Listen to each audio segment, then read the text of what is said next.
Dan Saudara Presiden Prabowo Subianto merespons santai nilai tukar rupiah yang melemah terhadap dolar Amerika Serikat. Prabowo bilang masyarakat di desa tidak terlalu terpengaruh dengan naiknya dolar.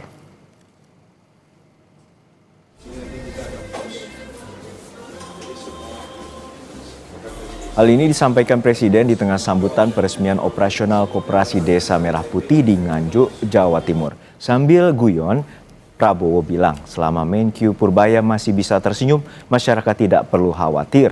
Presiden menyebut dampak kenaikan dolar Amerika Serikat paling terasa di kalangan pengusaha dan mereka yang sering bepergian ke luar negeri. Prabowo menegaskan pemerintah akan terus menjaga stabilitas ekonomi nasional, termasuk melalui penguatan ekonomi kerakyatan dan ketahanan pangan.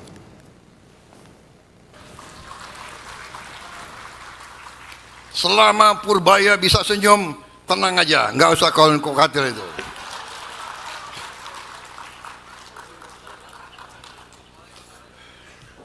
Mau dolar berapa ribu kek, kan kalian di desa-desa nggak pakai dolar. Yang pusing yang itu, yang suka keluar negeri. Ayo, siapa ini? Mbak Titi ini pusing ini.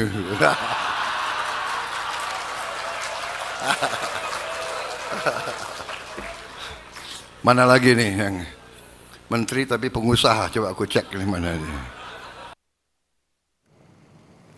Nilai tukar rupiah telah menyentuh lebih dari Rp17.600 per dolar Amerika Serikat pada Jumat lalu. Rekor tertinggi sepanjang sejarah, namun Presiden Prabowo Subianto menanggapi santai kekhawatiran soal pelemahan rupiah dan situasi ekonomi Indonesia. Sejauh mana pelemahan rupiah berdampak pada harga kebutuhan sehari-hari masyarakat? Kita akan membahasnya bersama Teguh Rifki, peneliti di Lembaga Pendidikan Ekonomi dan Masyarakat LPM FEB UI. Selamat siang Mas Rifki, semoga sehat-sehat selalu. Siang Mas, apa kabar? Oke, ya Mas Rifki, ini kita mengetahui bahwa rupiah dalam kondisi yang tertekan terhadap dolar Amerika Serikat. Dalam analisis Anda, apa saja yang menyebabkan rupiah ini terus melemah dan apa tanggapan Anda terkait dengan pernyataan dari Presiden Prabowo terkait dengan penilaiannya terhadap dolar Amerika Serikat dalam situasi saat ini? Ya, kalau kita lihat ini pelemahan nilai tukar rupiah ada beberapa faktor. Secara garis umum ada dua, yaitu faktor eksternal dan faktor internal. Kalau dari faktor eksternal, kita tahu ini memang dipengaruhi oleh gejolak perang Iran-AS, sehingga kemudian meningkatnya ketidakpastian secara global. Alhasil ini membuat terjadi capital outflow dari berbagai negara berkembang ke negara maju atau biasa kita sebut itu sebagai flight to safety. Nah, ini membuat terjadinya pelemahan nilai tukar di berbagai negara berkembang, salah satunya termasuk Indonesia. Nah, itu kalau kita bicara dari faktor eksternal. Tapi di sisi lain, Indonesia juga memiliki faktor internal. Faktor internalnya apa saja? Faktor internalnya adalah pertama, kesinambungan postur fiskal kita. Di mana postur fiskal kita itu memang banyak habis untuk program-program yang cenderung mahal budgetnya. Kedua, juga beban utang kita ini semakin besar. Dan sebagian beban utang tersebut juga dalam denominasi mata uang asing. Sehingga kemudian ruang fiskal yang menyempit ini membuat investor itu khawatir terhadap kemampuan Indonesia melakukan pembayaran utangnya atau melakukan pembayaran terhadap government bonds.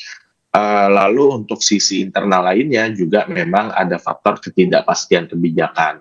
Nah, ini membuat investor worry terhadap kondisi makroekonomi fundamental Indonesia. Jadi ini yang berbagai faktor yang membuat investor itu cenderung mengkonversi investasinya ke negara-negara lain yang membuat terjadi capital outflow dan pelemahan rupiah. Nah, kalau kita lihat dari statement Presiden, ini memang Presiden itu kan sempat menyebut bahwa banyak masyarakat terutama di daerah luar perkotaan itu tidak memakai dolar sehingga tidak terdampak. Nah, ini memang cenderung mensimplifikasi isu. Kenapa? Karena kalau kita lihat dari postur fiskal kita sendiri itu banyak yang menggunakan utang denominasi mata uang asing. Sehingga dengan rupiah yang melemah, ini beban bunga utang atau beban pembayaran utang juga meningkat. Kalau beban pembayaran utang meningkat, maka kemudian porsi untuk belanja pemerintah, baik pembangunan di kota maupun di desa itu juga semakin berkurang. Nah, ini yang kemudian membuat pelemahan rupiah itu sebetulnya cukup berdampak terhadap berbagai golongan masyarakat dari postur fiskal yang semakin sempit. Di sisi lain, inflasi juga berpotensi akan meningkat. Kenapa? Karena 90% impor Indonesia itu merupakan bahan baku dan barang modal yang berkaitan langsung dengan proses produksi dalam negeri. Artinya kalau terjadi pelemahan rupiah, cost of production di Indonesia juga akan semakin mahal. Nah, ini kemudian akan berdampak terhadap berbagai barang-barang yang dikonsumsi oleh masyarakat, termasuk masyarakat baik di kota maupun desa. Jadi memang pelemahan rupiah ini dampaknya cukup holistik ke berbagai lapisan kelompok masyarakat. Ya, pelemahan rupiah ini memiliki dampak yang kompleks dan juga Anda sampaikan tadi ada capital outflow dan juga ada beban utang Indonesia yang juga cukup tinggi dalam saat ini, kondisi saat ini, dan juga ada ketidakpastian terhadap kebijakan. Dan untuk saat ini sebenarnya kebijakan pemerintah juga ada ya Mas Rifki terkait dengan stimulus dan juga bantuan sosial. Apakah ini cukup efektif untuk menjaga daya beli masyarakat? Ya, sejauh ini kita melihat memang masih cukup menjaga daya beli masyarakat miskin dan rentan. Tapi ke depannya nampaknya ini dengan beban fiskal, dengan postur fiskal kita yang terbatas, pemerintah juga memiliki keterbatasan dalam memberikan bantuan sosial ke masyarakat. Artinya apa? Artinya memang pemerintah tetap perlu melakukan refocusing dan realokasi anggaran secara signifikan. Karena kita memang perlu bantalan sosial ini yang cukup tebal, paling tidak untuk sisa tahun ini. Di sisi lain kita juga tahu bahwa penerimaan perpajakan kita ini relatif masih stagnan. Jadi artinya memang saat ini masih cukup terjaga, tapi bagaimana untuk bulan depan? Bagaimana untuk sisa tahun 2026? Ini yang pemerintah perlu pikirkan agar kemudian masyarakat ini tetap bisa terjaga daya belinya. Artinya yang saat ini terjadi ini memang masih bersifat sangat temporer dan memang pemerintah perlu mempertebal postur fiskalnya agar ini bisa disustain paling tidak hingga akhir tahun. Oke, untuk saat ini kita mengetahui juga dampak dari pelemahan dolar ini juga terhadap ke dunia industri dan juga para pengusaha. Anda menilai seperti apa? Karena tadi Anda menyampaikan ada simplifikasi dari pihak pemerintah atau melalui presiden, dan sebenarnya seperti apa dampaknya terhadap rantai ekonomi di dunia industri dan juga para pengusaha? Ya, kalau kita lihat kan ada dua faktor ya kalau kita lihat ke dunia industri. Satu, memang dari harga bahan bakunya yang semakin mahal gitu, kita tahu harga BBM, harga gas, harga berbagai komoditas energi ini semakin mahal. Lalu juga ada komoditas lain misalnya seperti plastik atau pupuk yang juga akan semakin mahal. Jadi ini akan mempengaruhi cost of production.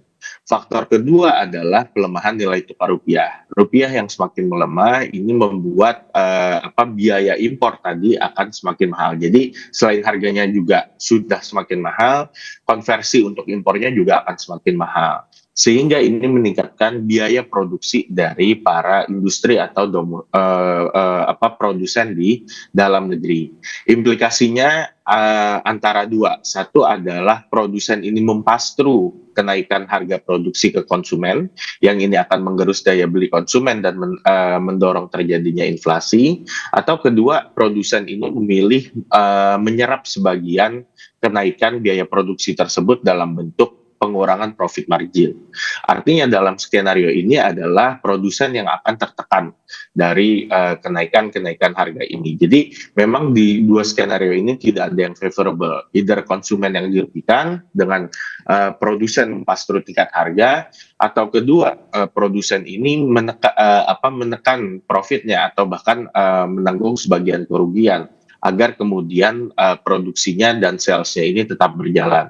Jadi memang kalau kita lihat dampaknya ini cukup besar di dunia industri, di mana revenue-nya ini berpotensi akan menurun selama kondisi ini masih terus berlanjut. Apa yang menjadi kekhawatiran Anda bila nilai mata uang rupiah ini tembus di level sampai 18.000? Karena kita mengetahui bahwa saat ini kita sudah di level 17.648 rupiah. Ya, Ada beberapa kekhawatiran. Satu adalah kemampuan pemerintah untuk membayar utangnya. Karena sebagian utang kita ini dalam denominasi mata uang asing dan postur fiskal kita saat ini juga cukup sempit. Jadi risiko pemerintah ini bisa melewati defisit nampaknya masih cukup terbuka. Nah, ini satu risiko tersendiri. Kedua, kalau rupiah ini terus melemah, tentu daya beli masyarakat ini akan terus melemah. Dan juga dari sisi dunia usaha ini profit marginnya juga akan terus tertekan. Implikasinya adalah kalau ini terus berlanjut, bisa jadi juga banyak usaha atau banyak industri yang akan mengalami kebangkrutan dan terpaksa melakukan PHK. Kalau ini terjadi, daya beli masyarakat akan semakin menurun karena kemudian akan meningkat kelompok masyarakat yang tidak memiliki upah cukup atau bahkan menganggur. Jadi ini akan berdampak terhadap daya beli masyarakat ke depannya apabila kondisi ini terus berlangsung. Yang terakhir juga mungkin yang perlu di-highlight ini adalah kemampuan pemerintah untuk memberikan bantuan sosial atau subsidi. Kita tahu sejauh ini pemerintah masih bisa menahan agar subsidi BBM itu atau harga BBM tidak naik. Tapi kalau rupiah terus terdepresiasi, beban ini akan semakin besar. Dan kemudian pemerintah terpaksa harus meningkatkan harga BBM yang ujung-ujungnya juga akan terus menekan daya beli masyarakat. Jadi memang ujung-ujungnya ini akan sangat mempengaruhi daya beli masyarakat secara keseluruhan. Kita mengetahui bahwa situasi ini sangat kompleks karena ada situasi perang dan geopolitik di wilayah Timur Tengah, lalu juga ada faktor ekonomi yang terus memburuk dari situasi global. Untuk saat ini indikator apa yang perlu kita pantau, Mas Rifki, terutama dalam jangka waktu 3 hingga 6 bulan ke depan, dan apakah situasi ini apakah terus memburuk atau justru akan ada situasi yang akan membalik? Ya, kalau kita lihat memang saat ini itu kan kondisinya masih sangat dinamis. Terutama ini juga sangat dipengaruhi oleh kondisi global. Jadi artinya memang ini sangat sulit untuk kita memprediksi apakah akan ada tren perbalikan atau tidak. Tapi kalau kita lihat dari indikator, memang ada beberapa yang perlu terus dipantau. Yaitu pertama adalah tentu nilai tukar rupiah kita akan terus melemah sampai ke level berapa. Kedua, yang perlu diperhatikan juga adalah bagaimana postur APBN kita. Dari sisi penerimaannya apakah akan terus meningkat, atau dari sisi belanjanya apakah akan terus membengkak. Karena ini nanti akan mempengaruhi kemampuan pemerintah untuk memberikan bantuan sosial dan subsidi ke masyarakat dalam menjaga daya beli. Jadi ini perlu terus diperhatikan. Ketiga adalah juga postur utang kita. Seberapa banyak utang kita yang kemudian berada dalam denominasi mata uang asing. Jadi kira-kira 3 faktor ini kemudian perlu menjadi terus perhatian masyarakat untuk memahami kondisi apakah kita ini memang betul-betul mampu menghadapi tekanan yang terjadi saat ini. Baik, kita harapkan ada upaya konkret dari pemerintah untuk menghadapi situasi yang terus tidak pasti ini dan juga menghadapi nilai tukar rupiah yang terus melemah. Terima kasih sekali lagi analisis Anda, Lembaga Penyelidikan Ekonomi dari FEB UI, Mas Teguh Rifki telah berbagi perspektif bersama kami di Kompas Siang. Sehat-sehat selalu, Mas.